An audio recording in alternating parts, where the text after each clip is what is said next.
Hey guys, I am Dani and welcome back here to Summer Skye Gardens.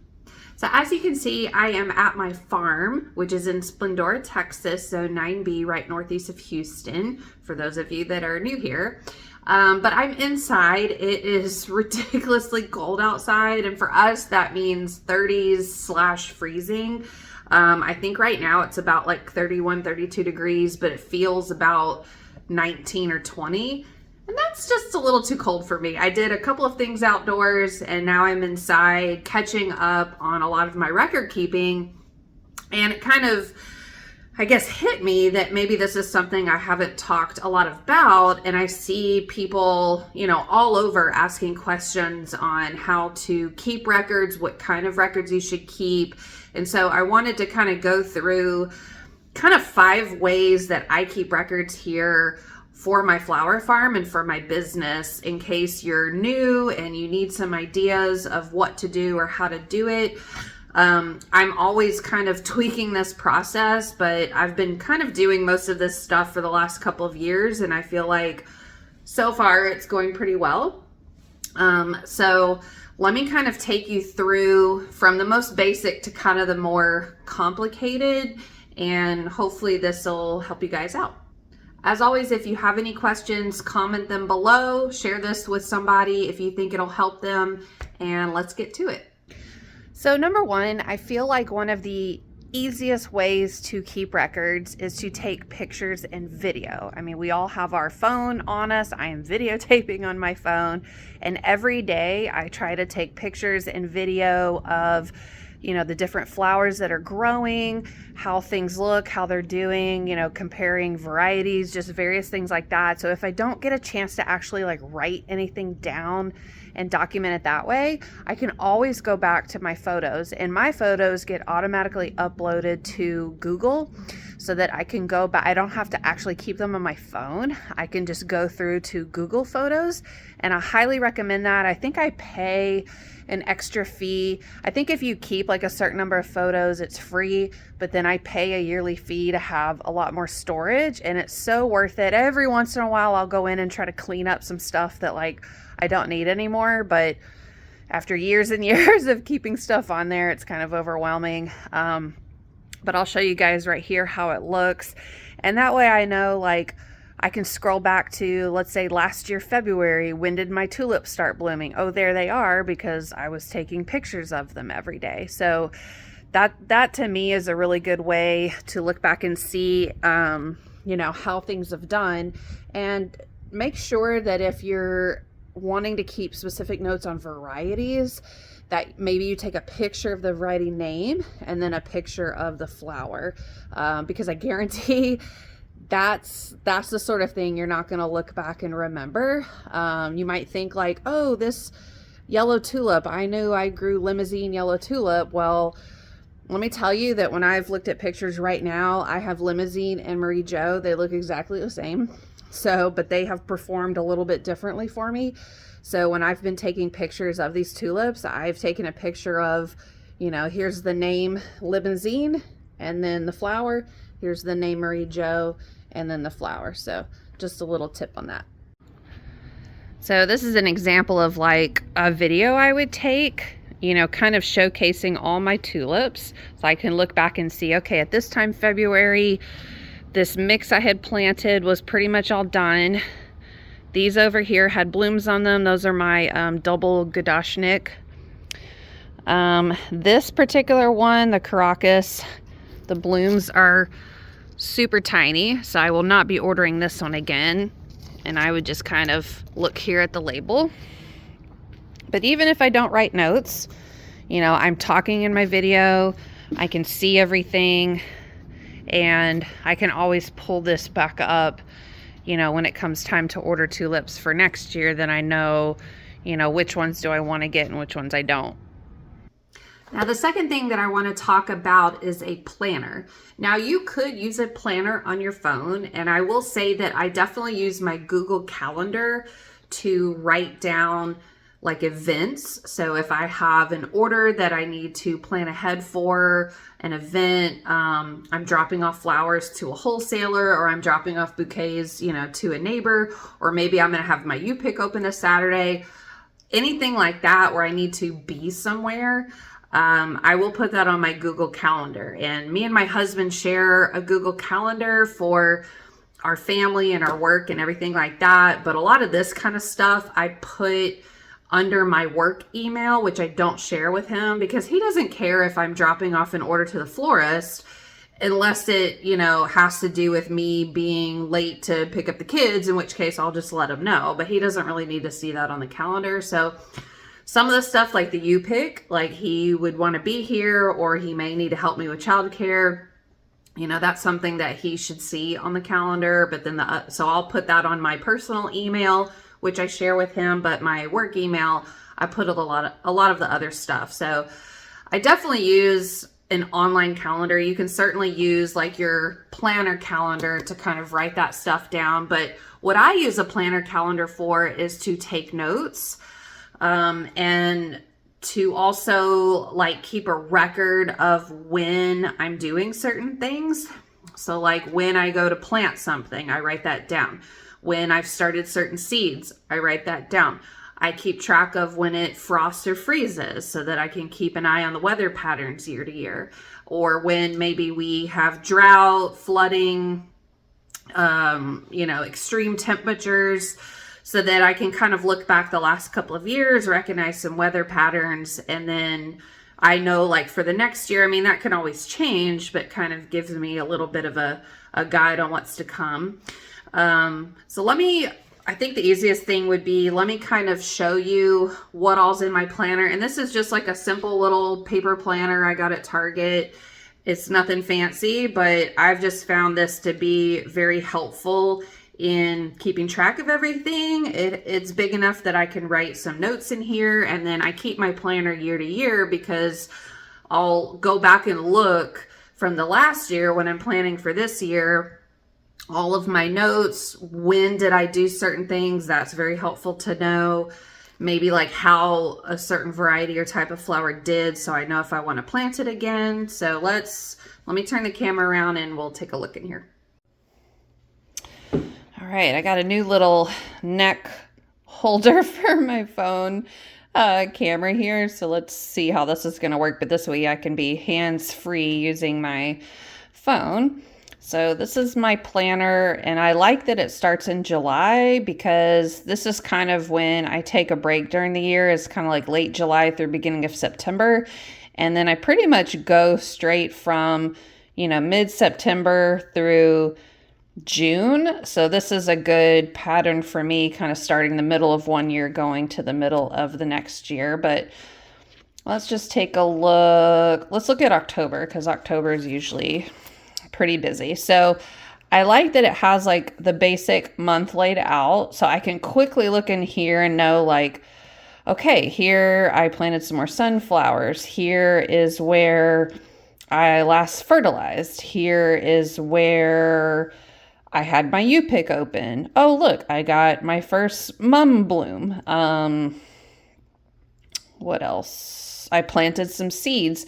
And then I put a little star typically if I want to go into more detail, like started cool seeds. What did I actually start? So if I flip to this page, that's October 7th. Then there we go. So you can see, okay, started cool seeds. This is exactly what I started. So I have the variety and kind of how many trays. And then I know like, all right, this is what I have on stock.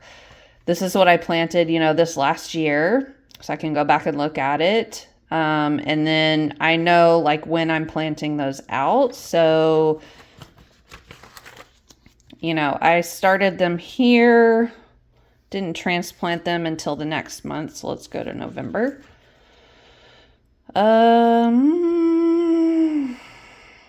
Doesn't show on here where I transplanted, but I bet it's in the individual days. Otherwise, this might be a bad example. Usually I'll write down, yeah, I didn't write down when I transplanted. I know I usually transplant them about like 4 to 5 weeks after, but here is the next month. So you can see, all right, Disney, my family and I, we went to Disney World. So I had already written that down. So I knew, all right, this week, like I'm not going to have my U-pick open.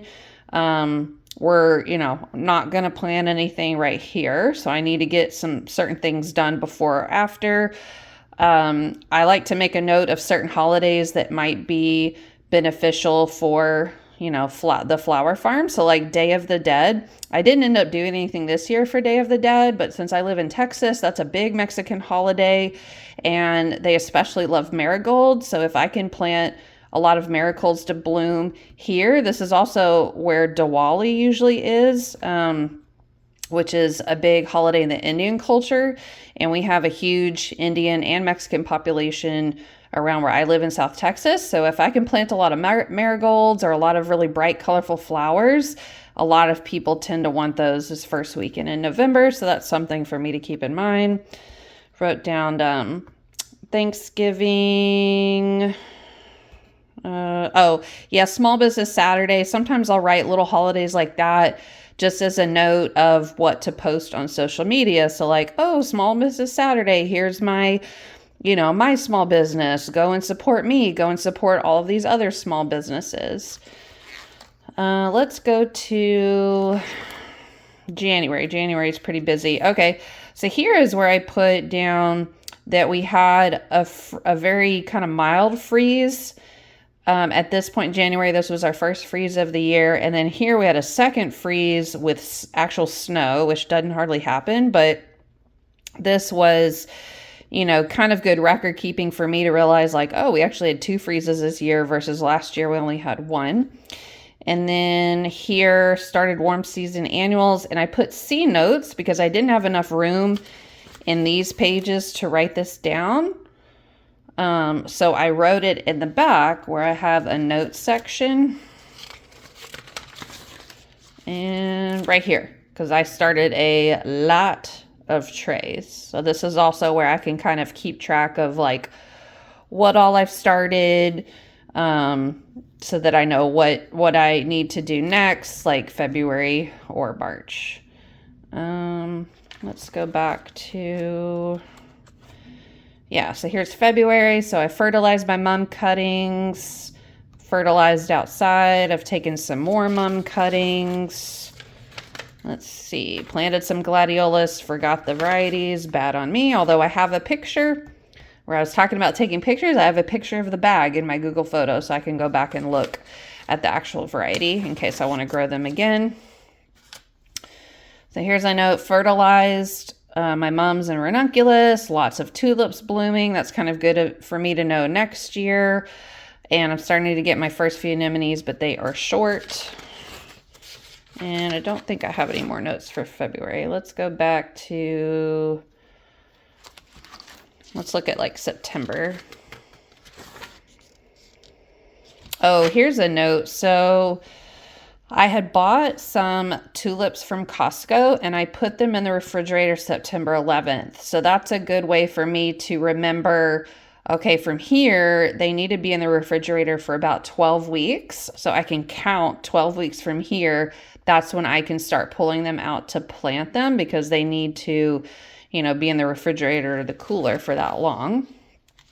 Planted sunflowers. So in my U-pick field, this is the bed and this is the variety. This will help me out for later, especially if I'm trying new varieties. If for some reason I lose my label out in the field or I choose not to label out in the field, I have a note here like, this bed looks kind of crappy. What variety is it? Oh, it's Joker. Okay, maybe I don't want to grow that one next year.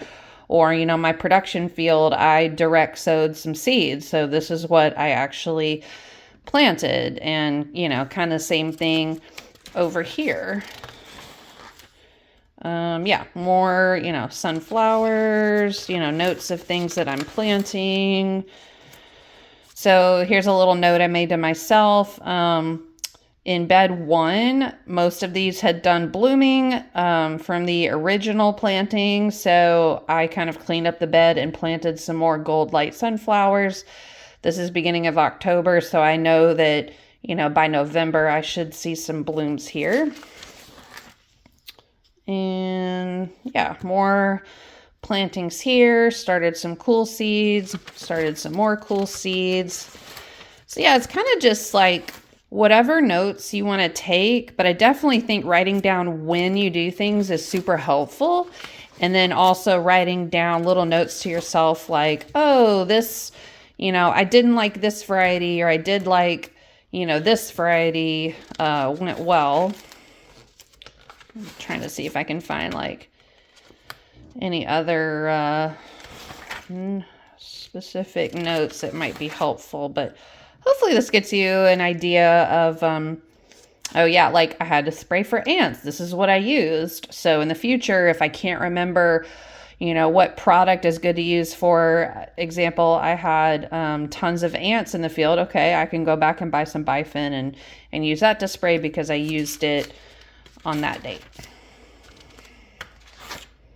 So yeah, love my planners, super helpful. I can't get that out there, but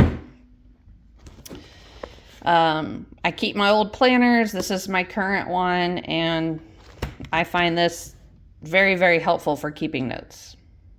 All right, the next thing that I'll just mention pretty quickly is just certain papers that I keep on hand. I am a paper person. I mean, of course, I try to back things up digitally, but paper is just so much easier for me to start out using. Now, these first handful of papers is how I kind of planned out like what all I'm planting, what I'm starting seeds, where, when and where everything's going. And I have a video where I kind of go into this with a lot more detail on how to kind of plan out the year of flowers. So I'll link that below if you want to see it. But, I keep these on hand so I can kind of check off like, okay, in my bulb field, I've got these trays started. I've got some mint plugs coming in. I've got these plugs coming in. Okay, up in here, like I started my cosmos and some zinnias, but I need to come back and do some marigolds. So I know I still have those to, start by seed. And then this is a diagram of all of my growing fields. So I can kind of keep track on where everything is going. Because once again, you can label stuff out in the field if you want, but who knows, those labels could get blown away, washed away, get lost. And if you're growing a lot of different varieties like I like to, especially if you're trialing stuff, like look at all these different types of stock I'm growing to kind of see which ones I like that I want to grow more of in the future, it's really helpful to write down all of the varieties. So like I said, I have a video that goes into a lot more detail on that. And then I also like to keep a record of things that I have ordered and shipped in. So I have a pack here of all of these papers of things that I have ordered and received already. So this could be plugs. This could be, bulbs and corms. This is everything I've already received. And then this is the stuff I have not received. So like I ordered a bunch of mums. So I have a list here. This helps me from double ordering, ordering like more of something that I already have because I forget that I ordered it. I print it and I also save it in a folder in my email. I have some more plugs coming in. And then I can kind of make a note or put it in my planner or on my calendar like, oh, this is when they should be shipping, like here in April. So I know I need to have space ready for them in April. And then I have like a printed out list of all my seeds and a current running list of all of my mums. So real quick, I am in my shed by my cooler and I wanted to show you guys a really simple thing. I hung up a whiteboard, and anytime that I am cutting and bringing flowers into the cooler, I'm writing it on the whiteboard. In the summer, if there's a few things that I don't put in the cooler and maybe I bring inside, I'm still going to put them on the whiteboard. This is kind of like my, total harvest for the day, for, what I have on hand. If I sell something, I will subtract it from here. And it's kind of like a running list for me of just what I have harvested. So let me show you. So yeah, super simple whiteboard. You can see right now, all I'm harvesting right now is tulips and anemones. So this is what I have in the cooler. And this way I know, what I can sell, what I have on hand. And it also kind of like helps me keep track of what's doing well, what's not doing well. At the end of the day, I take a picture and then I kind of translate this into my Excel sheet, my Google sheet that's like an Excel sheet where I kind of keep track of productivity and how well different varieties are performing for me so that I know for next year like what to order. And I'll show you guys that here shortly. Now, the last thing and probably the most complicated are my online Google Sheets. So they're kind of like Excel spreadsheets. I have a bunch of different ones that helps me keep track of everything. And I like that I can access them on my computer or on my phone through an app. And I have one where I have a list of all my CSA members, their, name, address, phone number, email, what kind of subscription they have. I have one that keeps track of all my seeds or any other like plant materials that I keep on hand.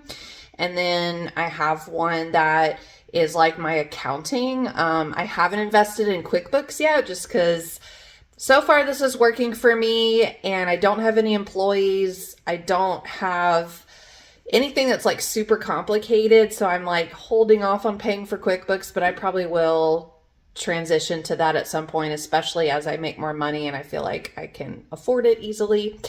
And then I also have a spreadsheet where I keep track of flower profitability, and I'm trying to track, and I may only do like a handful of plants every year, but I just keep a list of everything I'm growing. And then I track, what variety I'm growing, how much is it costing me to grow it, what kind of output am I getting? Like how many stems, where are they selling to, how much money I've invested, how much money I'm making. So this kind of helps me make decisions year to year on, is this a profitable flower? Is this a good variety for me to grow? Do I need to grow it again next year? Do I grow less? Do I grow more? So let me go to my computer and I will show you how these look. So here is one thing that I have in my Google Sheets, my profitability list. And this is a way for me to kind of keep track of everything that I'm growing, all the different varieties, and, which ones are going to be the most profitable, which ones are going to work out the best. So you can see like this is my ranunculus. I have the variety, where I ordered them from, the price per corm, and I kind of take the price that I paid. I take into account any soil I have to add, and then the labor. And the labor cost came from timing myself, how fast can I plant everything. That gives me a price per corm. And then I keep track of, how many of each I planted, how many stems I'm getting, and the total, how many I end up selling, retail versus wholesale, which are going to have, a different price. And then at the end, my total amount that I've made off of each variety. And this is really helpful to go back and look at, when it comes time to order for next year. Like let's say, the Amandine Barbie didn't do so well, but the salmon did great. It might influence me to buy more of that particular variety. And I want to make sure that I'm making my money back, if not making a large profit. So that's also a good thing to keep track of. And then going back to my tulips, I have more data on my tulips here, but I also froze, the left side of the screen, the top of the screen. So as I scroll through, I can always see the variety and what each column is.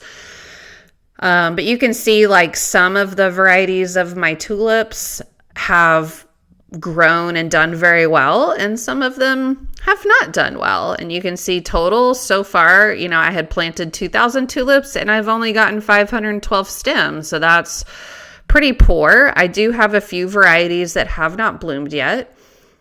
I've made $683.50 so far off my tulips, and I spent around $1,300. So I have not made my money back yet, but I'm hoping I have a few more varieties that will start blooming soon. And if I can sell the rest of my stems that I still have, then, you know, I think overall I should have a good tulip year. But this is a way where you can really dive in and see like, okay, I love tulips. They're beautiful. Is this really a profitable crop for me? And the only way you're going to know that is to keep these kinds of records.